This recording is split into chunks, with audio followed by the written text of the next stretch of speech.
Hello, my name is Travis Daniels. My name is James Stiles, and today in our episode, Bracelets, Buttons, and Bombing Runs, the story of a Vietnam prisoner of war, we will talk about two interesting artifacts, a Vietnam prisoner of war bracelet and Vietnam War buttons.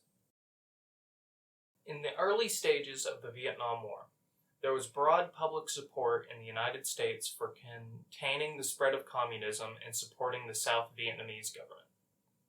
This support was influenced by Cold War ideology and fears of the domino theory. Many Americans initially believed that the war could be won quickly and decisively, mirroring the success of previous conflicts like World War II.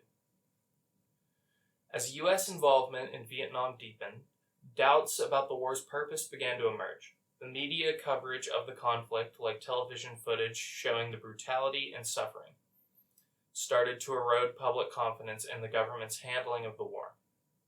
The escalation of the war led to increased protest and dissent, particularly among young people and college students. Rising casualty numbers, including the drafting of young men to military service, increased the opposition to the war. The idea that the war was unwinnable and our reasons for being there were unjust became common opinion.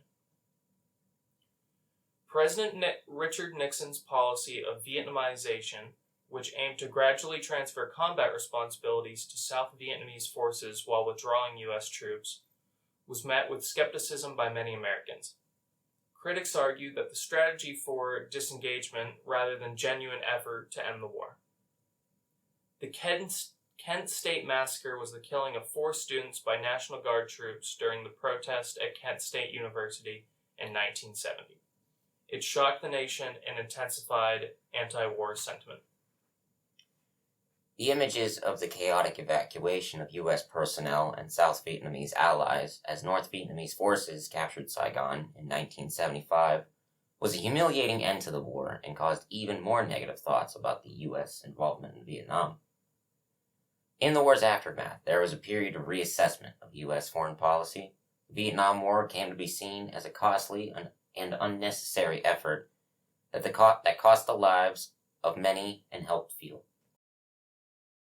In Vietnam, buttons and bracelets have been used as subtle forms of protest to express dissonance and raise awareness about social and political issues. These items can carry significant messages, often in symbolic or coded forms, enabling people to communicate their views without attracting excessive attention from authorities or risking severe repercussions. For example, during which periods of political unrest or when strict censorship is in place, buttons and bracelets with specific symbols, colors, or slogans have been used to demonstrate solidarity, raise awareness, or support a cause. They serve as discreet signals among people who share common beliefs or stand against oppressive practices. These wearable symbols are valuable tools for peaceful protest, allowing individuals to express their opinions and connect with like-minded individuals in a low-key, non-confrontational manner. By using everyday items like buttons and bracelets, protesters can maintain a sense of unity and purpose while avoiding direct confrontation. As the Vietnam War raged on into the 1970s, the North Vietnamese had captured hundreds of American soldiers and airmen, with many more reported as missing in action. A young college student took it upon herself to make sure Americans did not forget about them. Carol Bates Brown formed Voices Vital in America in 1970. The organization produced and distributed roughly 5 million prisoner of war and missing in action bracelets throughout the Vietnam War. Each bracelet bore the name of a prisoner of war or serviceman missing in action.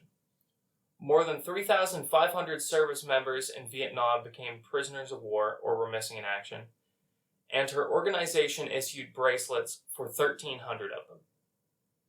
Our prisoner of war bracelet artifact had the name of Robert Biss, an Air Force pilot who was a prisoner of war during the Vietnam War. Later in his life, Robert Biss would be given this artifact. The 3 buttons we were given all spread a similar message discussing prisoners of war and those missing in action. From left to right, we have prisoners of war never have nice days, which uses its illustration to get its message across. Missing in Action, Only Hanoi Knows uses a patriotic symbol of the American flag in its message. And finally, Welcome Home, Prisoners of War, button that was used to celebrate the return of those lost during the Vietnam War.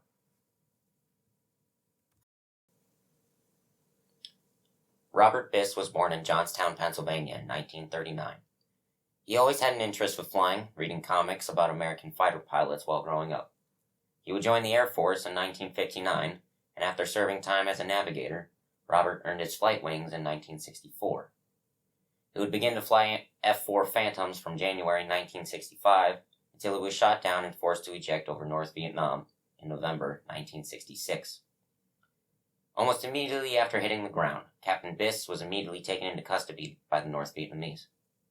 They placed him in solitary confinement for about a week, where he would be subjugated to mock execution several times a day and was physically beaten by his guards regularly. He then traveled by boat, marching and riding in the back of trucks for 38 days from his first prison camp all the way to Hanoi. In Hanoi, Robert was kept isolated from the rest of his fellow captives.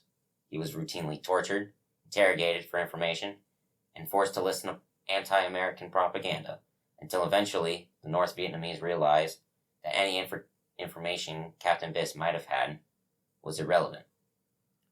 After several years in isolation, Robert and the other prisoners were allowed to live amongst each other. They often held skits about famous American television and read from the Bible to pass the time.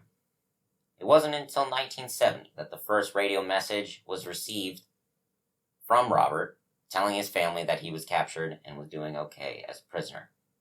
During this time, Robert's family held on to hope that he was still alive throughout the war. Captain Biss would finally be released from captivity and return home in March of 1973, almost 3 years after that first radio message. Robert stayed in the Air Force and would retire as a lieutenant colonel in 1979. Following his release, Robert Biss would be the guest speaker at multiple events to talk about POWs, among many other things. He was then gifted this bracelet, inscribed with his name and the date of when he was shot down over Vietnam, being November 11th, 1966. This concludes our episode, Bracelets, Buttons, and Bombing Runs, the story of a Vietnam prisoner of war. We hope that you enjoyed your time with us and that you learned a thing or two about this small portion of the larger history of the Vietnam War.